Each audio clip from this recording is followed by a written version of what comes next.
Welcome to Permaculture Pastures. We're a hairstylist and a social worker who grew up in the suburbs and have no experience farming. So far, we've learned everything we know from watching YouTube videos, asking a lot of questions, and a whole bunch of trial and error. Our son is what gives us our drive. He struggles with severe sensitivity to toxins in his food and environment, and this farm began as our journey to give him a better life.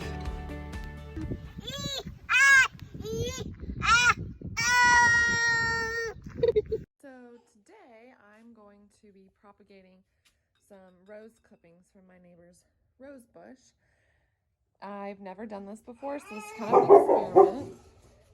But we have jars, a couple extra plastic bags that I'm going to be cutting up, and then the rings to put over top to make little mini greenhouses. We're going to fill them up halfway with dirt, put the clipping in top with some root hormone, and see how this works. This is kind of a long cutting because she was just trimming her bushes, but what we're gonna do is find a piece that's a little bit more new growth, so this a little bit smaller stem, and you want to cut a section kind of from here that's between a more woody stem and between the blossoms. You don't want to have blossoms on the part that you're trying to propagate because you want it to put all of its energy into roots. I've got the dirt in this jar, and you want to use like a pencil or a thicker piece of the stem to poke a hole to put your cutting into, because when you slide your cutting down into the dirt, you don't want to rub off the root growth hormone. So pre-poke a hole into the dirt. Some root hormone is a powder, and so you would have to mix it with water. The one that I got is a gel, so you just dip it straight in, and then we'll put it into the jar. Now I'm just putting the dirt around the cutting, then we'll put the plastic bag over the top, put the lid on after we water it. So that's my little mini rose propagation greenhouse. Plastic bag and ring on the top, root hormone, cutting, and moist soil in the jar. We'll see. It should take about 2 weeks to root and be ready to transplant. So hopefully this works. So far so good with all of the rose clippings that I'm trying to propagate. The ones that I put inside of their little fake greenhouse thing, those ones are doing well. The one that is not surviving is the one that was not in a little greenhouse, so I'm not going to do that version again. But all of the ones that are in their little greenhouse jars are still alive, and I'm going to water them this morning.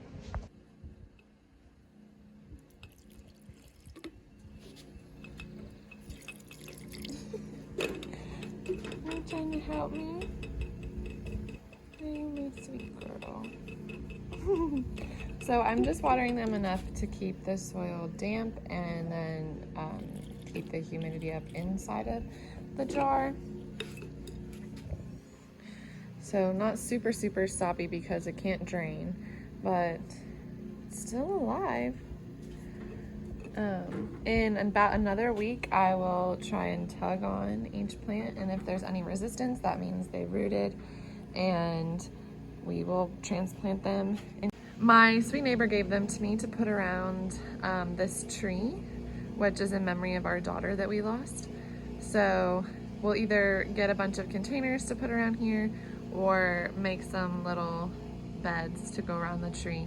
And so we'll have the garden and then this memory garden with the rose bushes, and then I want to plant a couple small fruit trees back there behind the fence.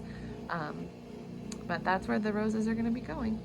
It has been 3 or 4 weeks, and I've got a couple rose bushes that actually worked really well, and I'm going to be transplanting them today.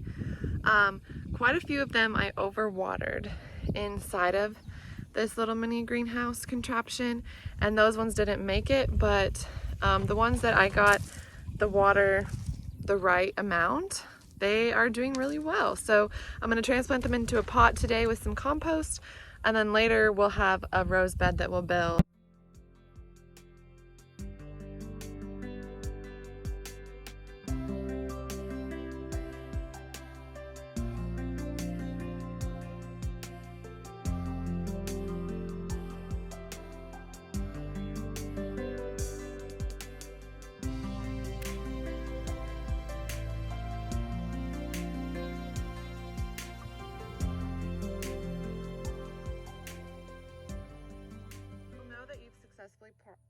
planted your rose bush when you can pull on the stem that you've placed and there's a little bit of resistance. So that means that they've put roots out and we can go ahead and transplant.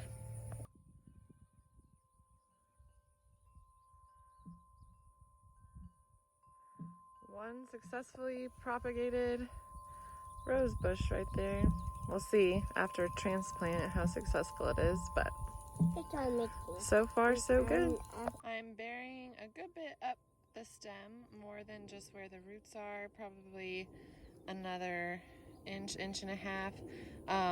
This stem is only about 6 inches long, and hopefully that'll be right at home in the pot. I'll plant the other one in the same pot and we'll leave them in there for a little while, and then eventually we will transplant them around this memory tree to start our memory garden. So this method of propagating them inside the glass jars with a little homemade greenhouse for each individual plant is a really good method. Just don't overwater them. I've got a little water helper that gets a little enthusiastic, and I didn't take responsibility for that as much as I should have, so I overwatered quite a few of them. But I've got 2 that are looking pretty good. So if you just water them correctly, like a normal amount, not fill up the jar, then I'd say this is a very easy, foolproof way of propagating roses. Rose bushes can be really finicky when you're propagating them or trying to get a new plant, but I kind of combined a couple different methods that I had looked up and done some research on, and it seems to have worked really well. So I hope it works for you. If it does, please leave a comment, let me know that you're trying it, that it was successful, and I would love it if you would hit that like and subscribe. Thanks. Now that they're transplanted, I'll just stay on top of keeping them moist, keeping them in the shade for a while, and then as they put in a good root system and start to look healthy, then I can start deciding where I'm going to put them permanently and give them a little bit more sunlight.